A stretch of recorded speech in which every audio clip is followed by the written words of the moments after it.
संपन्न व्यक्ति के स्वरूप में हम अपने आप को कैसे प्रस्तुत कर सकते हैं, इस पर थोड़ी चर्चा करें। धन अगर सकारात्मक ऊर्जा से नहीं कमाया गया है तो ये मानकर चलिए कि आप उस धन का भोग नहीं कर पाएंगे। इसीलिए जितने बड़े बड़े प्रशासनिक अधिकारी होते हैं, आईएएस पीसीएस वगैरह, राजनेता होते हैं और सब होते हैं, ये सकारात्मक ऊर्जा से धन नहीं कमाते हैं। और परिणाम क्या होता है? परिणाम ये होता है कि या तो ये गंभीर बीमारी में बीमार हो जाते हैं, पैसा डॉक्टर ले जाते हैं, या पुलिस प्रशासन के केस में फंस जाते हैं। पैसा है लेकिन भोग नहीं कर पा रहे, पुलिस प्रशासन ले रहा है। और या फिर ऐसा व्यक्ति का धन इससे ज्यादा सामर्थ्यवान आदमी कोई छीन लेता है। इसलिए धन को कमाने में हमेशा इस बात का ध्यान रखिए कि धन जो आपके पास आ रहा है ये सकारात्मक ऊर्जा से आ रहा है या नकारात्मक ऊर्जा से आ रहा है। अगर धन आपके पास सकारात्मक ऊर्जा से आ रहा है तो ये मानकर चलिए कि आप इसका विपत्ति काल में भोग कर पाएंगे। और अगर ये नकारात्मक ऊर्जा से आपके पास आ रहा है तो ये मानकर चलिए कि जब भी विपत्ति काल शुरू होगी सबसे पहले ये धन ही नष्ट होता है। इसलिए धन को हमेशा सकारात्मक ऊर्जा के साथ कमाना चाहिए। धन को सकारात्मक ऊर्जा के साथ कैसे कमाएं?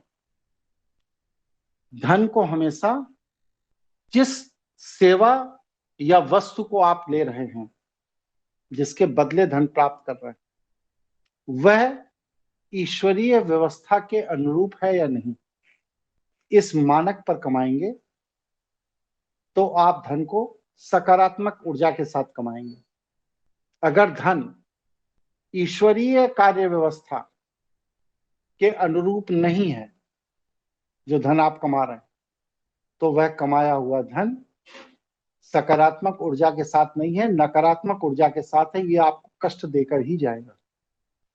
इसलिए अपने मेहनत, अपने व्यापार, अपनी सेवा, अपने वस्तु, किसी के बदले भी जो आप धन ले रहे हैं, लेने के पहले एक बार ये विचार जरूर कर लीजिए कि क्या हम ईश्वरीय कार्य व्यवस्था के सिद्धांतों के तहत धन कमा रहे हैं।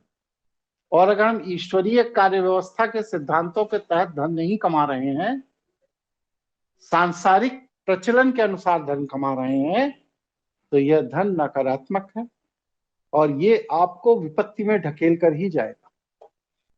जैसे मैं पूजा करता हूं, अनुष्ठान करता हूं, कुंडली देखी, राकेश भारद्वाज ने किसी का रेफरेंस दिया था, हमने उसकी कुंडली देखी और मैंने ये पाया कि ये व्यक्ति 3 महीने से ज्यादा जीवित नहीं रहे।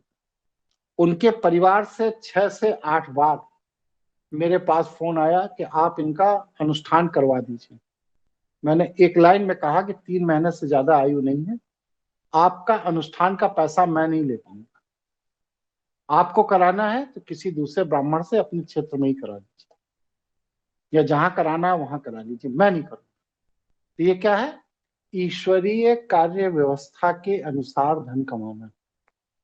राजा परीक्षित को जब सांप के काटे जाने की सूचना मिली तो एक बहुत बड़े ज्योतिषाचार्य वहां पर, जो आयुर्वेद के भी ज्ञाता थे, वो राजा परीक्षित की रक्षा के लिए चले। एक जगह विश्राम किया, वहां एक आदमी से उनकी वार्ता हुई। उन्होंने कहा आप ज्योतिषी भी हैं, आयुर्वेदाचार्य भी हैं, एक बार कुंडली बनाकर देख तो लीजिए कि इनका जीवन है भी, क्या आप अनावश्यक ही ईश्वरीय व्यवस्था में दखल देने जा रहे हैं। उन्होंने कुंडली बनाई और देखा उनका मृत्यु निकट है। वो उसी जगह से वापस लौट गए। मेरठ के पास में वो जगह आज भी जानी जाती है, मोड़ना। मोड़ना माने वहां तक आके मुड़ गए, वापस चले। बड़ा भारी मंदिर है उस जगह। तो ये जो ईश्वरीय व्यवस्था के साथ जुड़कर धन कमाने वाली बात, ये धन सकारात्मक है। ईश्वरीय व्यवस्था के विपरीत जाकर धन कमाने वाली बात है, ये धन नकारात्मक है। और जब धन आप ईश्वरीय व्यवस्था के विपरीत जाकर भय से, लोभ से, ईर्ष्या से, क्रोध से, षड्यंत्र से कमाएंगे तो यह धन आपको नष्ट करके ही जाएगा। ये जो आपके पास धन है, ये धन नहीं है, ये परमाणु बम है आपका। इस परमाणु बम का बटन अगर सही तरह से चलाया है आपने, तो ये आपके विकास में सहायक है। और अगर आप मूर्ख हैं, आपको परमाणु बम का बटन चलाना नहीं आता है, और ये परमाणु बम आपके पास आ गया है, तो ये परमाणु बम किसी भी दिन फटेगा और सब कुछ खत्म करके चला जाएगा। इसीलिए जिनको धन की कुंजी नहीं मालूम, धन को चलाने की कला नहीं मालूम, धन का प्रयोग करने की युक्ति नहीं मालूम, वह सभी अपने कुल खानदान के साथ इसी धन से ही नष्ट हो जाते। इसलिए धन को कभी भी कमाइए, धन को कमाने में कोई अवरोध नहीं, कोई बुराई नहीं, लेकिन धन को जब भी कमाइए तो ईश्वरीय सकारात्मक ऊर्जा के साथ कमाइए, तभी आप उसको भोग पाएंगे। और अगर वह ईश्वरीय सकारात्मक ऊर्जा के साथ धन नहीं कमाया गया है, तो वही धन आपके कुल खानदान परिवार के नष्ट होने का कारण बनेगा। कृष्ण ने भी बहुत धन कमाया, सोने की द्वारिका बनाने, और बताते हैं कि द्वारिका में जो जानवर बांधे जाते थे वो सोने और चांदी के खूंटों को गाड़ के बांधे जाते थे, इतनी संपन्न था। लेकिन ये पूरा पैसा लूटपाट का था, और परिणाम क्या हुआ कि श्री कृष्ण का कुलवंश उसी सोने और चांदी के खूंटों से आपस में एक दूसरे को मार के मर गए।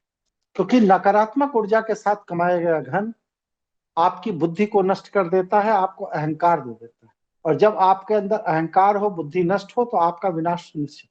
इसीलिए धन को जब भी कमाइए सकारात्मक ईश्वरीय ऊर्जा के साथ कमाइए, तभी आप उस धन को भोग पाएंगे, अन्यथा वह धन आपको नष्ट करके चला जाए।